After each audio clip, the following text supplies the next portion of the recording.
Welcome in, guys. Today, for our first video of the channel, we have a 2019 Chevy Silverado 1500 Custom. Now today, we'll be working on new rotors, new pads, all the way around. And to add on to all that, we found a surprise that I'll show you now. So the first order of business is to remove the wheels.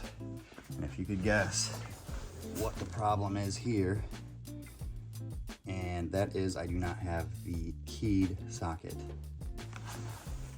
And what I have today is this universal set that removes stuck lug nuts.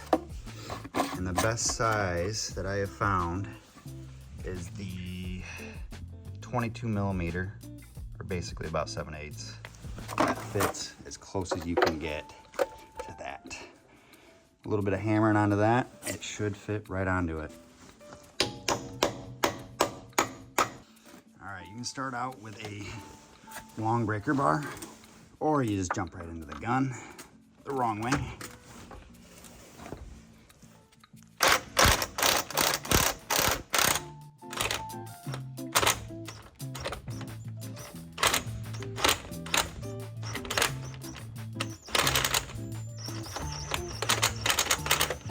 Just like that.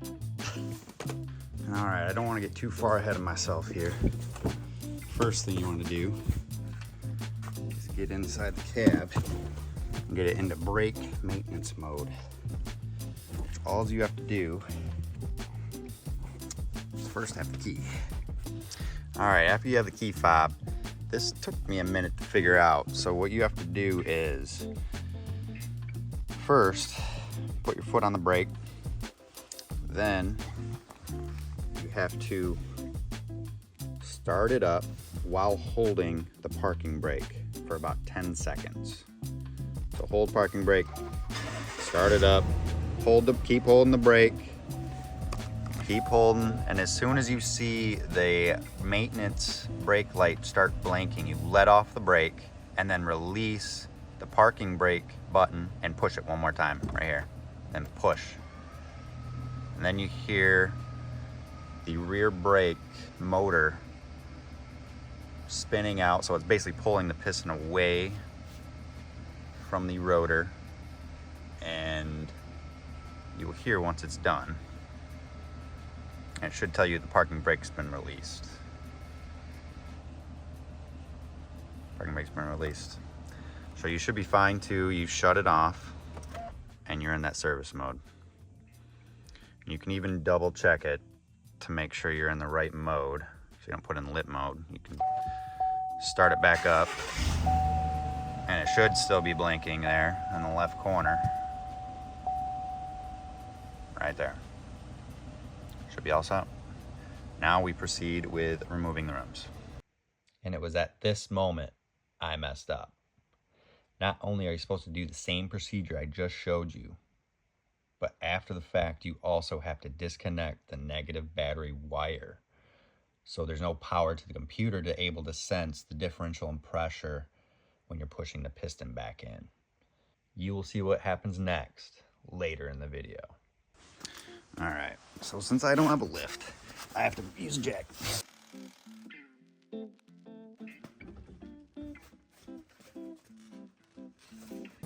These brakes were pretty bad on this. This thing is just caked in metal dust. You just see every bit just covered. And that's because these things have been metal on metal for some time. You can see right in there. Look at that. All right, let's see what we got here. First thing you gotta do is start unhooking the electricals. You got your brake head sensor here. You just have to pull this little tab down right here. It should slide right off. There should be a white head here. For some reason this one is gone. And you pull that out and push it down. And it comes right out. This one has a little red tab here. You gotta push it up first and then push down in the black clip. It comes right off. Now you can get to these bolts here to get this off.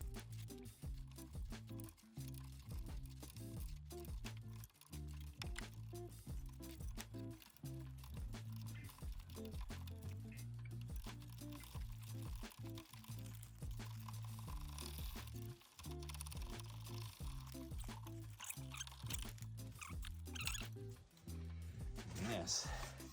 It's bad brakes.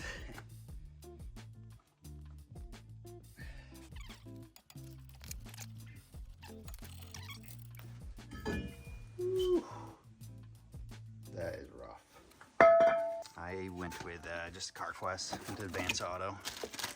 Basic as you can get, new pads, clips, and everything. Let's get it on.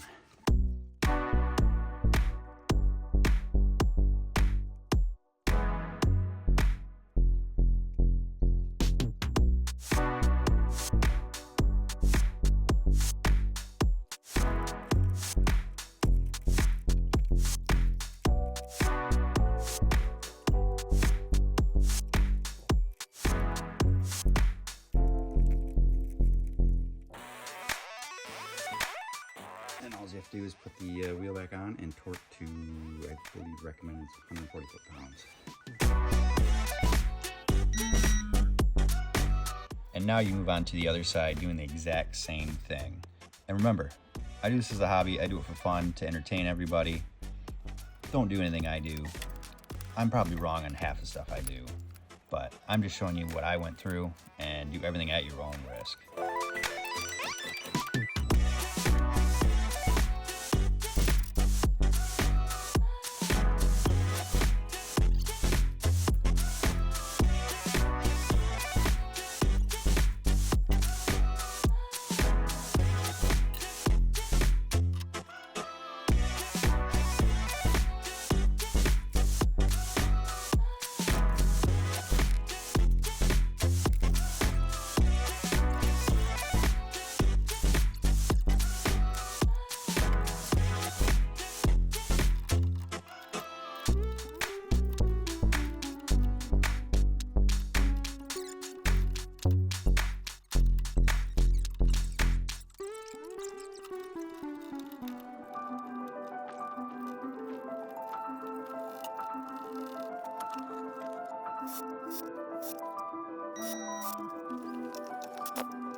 And when you get to the front brakes, there are these cotter pins you pull and those rods come out to change your pads.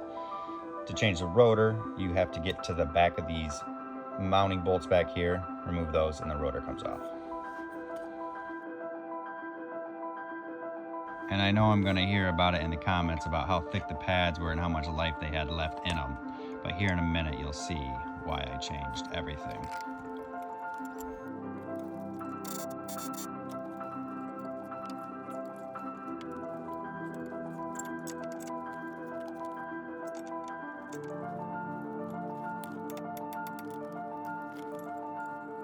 And as you see here, there are a ton of hot spots and deep grooves, so that's why I'm changing everything.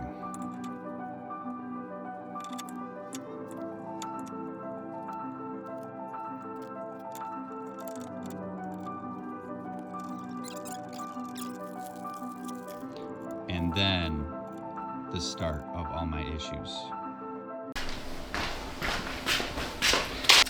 All right, now if you couldn't tell, I did a classic rookie mistake.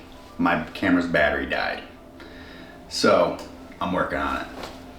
Now, the main issue that I had after I got all the brakes done, everything back on, wheels on, set to go, I turned the truck on and the first thing I saw was a whole dash full of lights.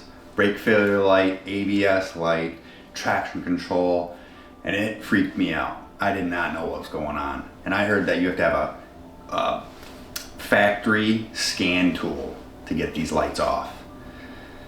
Now I'll pop up what it looked like, and how I solved it was probably not the way to do it. You probably should have the scan tool to get it corrected. Now I read that you can take this year truck, you can just drive it around the block for a little while. I drove for about a half hour, and when I shut it off and turned it back on, magically lights are gone. Now that couldn't have worked out any better. I'm glad it did, but you probably should follow the manual, how it says it should be done. But that's what worked for me, could work for you. Not saying that's what you should do. Follow your manual, follow the proper procedures, and don't forget to subscribe, comment, and share. It really helps me out a lot. More videos are coming real soon, So keep a lookout and hit that bell. Love you.